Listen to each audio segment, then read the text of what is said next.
The Cowboys' last play of the game had to be the worst play in NFL history. I can't wait to take a look at this and break this down. So last night I'm watching the game. We're recording this on a Monday. Last night I'm watching the game, sweating this out. Now, as we all know here, I have my 49ers Super Bowl ticket. So I'm watching this series. And I'm looking at the clock and I'm looking at the score and I'm sitting here and I'm going, I cannot believe that I'm about to have to sweat this out. And then I see Dallas line up in this formation right here. And all those worries, all that stress, all that just went right out the window. Let's take a look at this abomination that Big Mike and Kellen Moore put together for you. Now, before we actually get to the play here, look, true, they're on the 25. There's 6 seconds left. We're about to do some kind of flea flicker, hook and ladder, throwback, pitch, everybody's touching the ball kind of situation, right? So this isn't going to work anyways.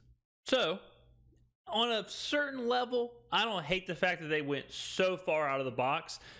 On the other side of it, it's like, hey, you're down 7 with a chance to go to the NFC title game, and this is how you go out. Oof. Okay, so let's see what we got here. So we have Michael Gallup standing over here up top of the screen, completely outside of everything on the sideline. Interesting choice.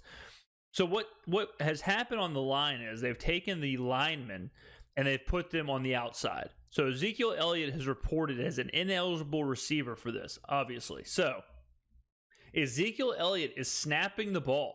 Ezekiel Elliott is the center. We have CeeDee Lamb, I believe, is up top in the slot. T.Y. Hilton is at the bottom at the bottom of the screen, and then Patrick Turbin is in the slot on the bottom. So what it looks to me, it looks like they're trying to get the ball outside to T.Y. Hilton or CeeDee Lamb and set up kind of a screen. Basically, they're set there. In theory, it's not crazy, right? Like if we're going to be pitching the ball back, let's get our linemen up the field instead of having them standing on the line of scrimmage. Okay, now where this goes haywire is Ezekiel Elliott is the center. So when he snaps the ball, he's going to have to pass block. And let's see how that goes. He gets demolished. He gets absolutely ran over. I mean, just completely bullied. Like he snaps it, good snap, no doubt, and then just crushed like pancake. $6.99 all you can eat at IHOP. Give me the cinnamon swirl. Give me everything you got. Any pancake you got, blueberry syrup, strawberry syrup, doesn't matter because I'm going to be here for a while. All you can eat pancakes straight onto his back. And so Dak's now getting pressure. Okay.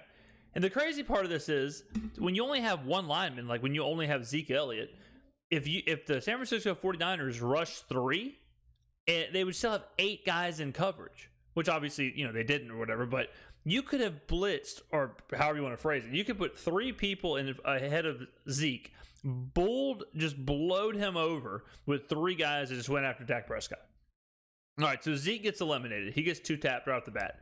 The linemen are running downfield. Now, instead of, CeeDee Lamb is hauling ass up top. Turbin turns around here, number 9. So Turbin, Dak is locked onto Turbin. At first, it looked to me like Hilton at the bottom was going to be the main guy. So Turbin gets the ball, gets crushed, gets absolutely smoked here. I mean, just never a chance. Let's watch the entire play, and then we'll go back and kind of pause it. All right, so here we go. Zeke gets crushed, straight to Turbin. Turbin gets lit up right there. Game's over. LOL, worst play in NFL history. Let's see what they were trying to do. So when Turbin gets a hold of this ball, the interesting thing is that I'm not sure who's supposed to get this pitch. Dak starts running after he throws it. So I don't know if the play was that Dak was supposed to run up, get the initial pitch from Turbin, and then kind of go after it. I don't know, because if it's a screen to Hilton, like Dak would be looking here first. But Dak looks at Turbin immediately. So to me, it seems like it was always drawn up for Turbin to get the ball first. He does kind of look up. So I guess he looks up, sees this, which, I mean, CeeDee Lamb is blanketed, and then it's Turbin time. So let's pretend Turbin gets this ball. Let's pretend he gets it here. Hilton isn't going for the pitch. The running back that was in the backfield, I guess, could be... he doesn't look like he's really coming back to the pitch either. I guess they just expected San Francisco to drop back and not play the ball whatsoever and allow this pitch stuff to happen, because the play hasn't even developed. Like, that's the... I would love to talk to Kellen Moore and see where this was supposed to go, because it's set up on the outside. Like, 66 is cracking down on the, or supposed to crack down on the guy that hits Turbin. So let's say he makes that block. Turbin still has to deal with all this. So that's why, to me, it just seems like it was supposed to go out here to Hilton. I mean, let's say Hilton gets the ball. All right. So if Hilton gets the ball here, I mean, you got some stuff happening out here. You got two offensive linemen that are going up here to block. You could have then, I guess, the running back and Dak be involved for the pitch. And maybe Turbin, I suppose, if Hilton gets it.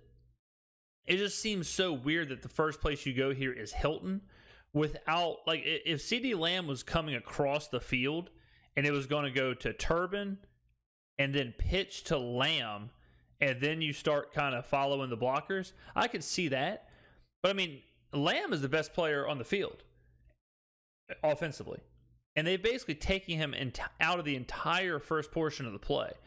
So Turbin getting this ball, Lamb is going to have to work backwards to get the pitch from Turbin, unless the plan was for Turbin to somehow pick up the better part of 14, 15 yards to then pitch it to Lamb. But that can't really be it either, because you've got the linemen. Like, the linemen have to get upfield, or you have to reverse fields for any of this, like, downfield blocking to work. So, I mean, it's just, I mean, this is really the pinnacle of the Dallas Cowboys to me. This is the pinnacle of the Dallas Cowboys, where trip to the NFC title game on the line, one possession game, and they go out in this fashion. They go out with this.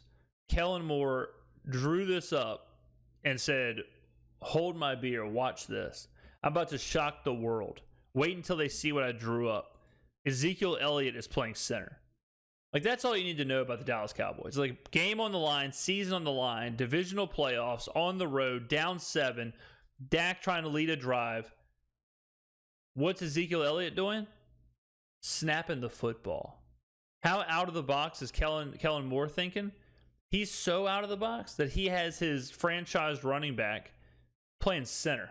Imagine watching like the 1990 Cowboy teams, that decade.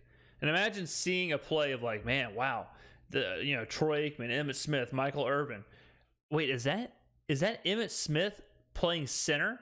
Is that Emmitt Smith snapping the ball to Troy Aikman as Michael Irvin runs downfield to get blocking from his wide receiver, or his offensive lineman playing wide receiver? This was just one of those, like, backyard football on PC in 1997 kind of drawn up plays. I mean, this wouldn't have worked in NFL blitz. Unbelievable, the play call. Let's watch it again in its entirety. Just beautiful Dallas Cowboys. I mean, Zeke just gets run over. Turbin, no chance at all. 0 blocks made. God, I seriously have probably watched this 1,000 times. They have 5 linemen out wide. 5 linemen, and not a single one of them make a block. Or four out wide, and not a single one makes a block. It's just the most beautiful thing in the world. They never even get a chance to make a block. They're just kind of, I mean, I could have done what 73 is doing down here. 73, that's another best part. Look at 73. He's 10 yards down the field. When he looks back to the middle of the field, the season's over. I mean, God, I just love this so much. I mean, I can't stop watching it. Every time I watch it, there's something new. I wish Kellen Moore was mic'd up through this play. Let me know in the comments below, guys, what y'all thought about this play. Is this officially the new worst play in NFL history, I think it's got to be one or two. It's got to be either this or the Pat McAfee fake punt fiasco. But I think he said before that play wasn't supposed to get snapped. I think that was the big problem there, is that they were trying to draw them off sides, but they snapped it, and then all hell broke loose. This was the play. This was supposed to work if you're Kellen Moore and you're Dallas. They believed this would work. So this wasn't a fake play. So for me, given the spot, given the situation, given the audience, ladies and gentlemen, I think this is officially the new worst play in NFL history.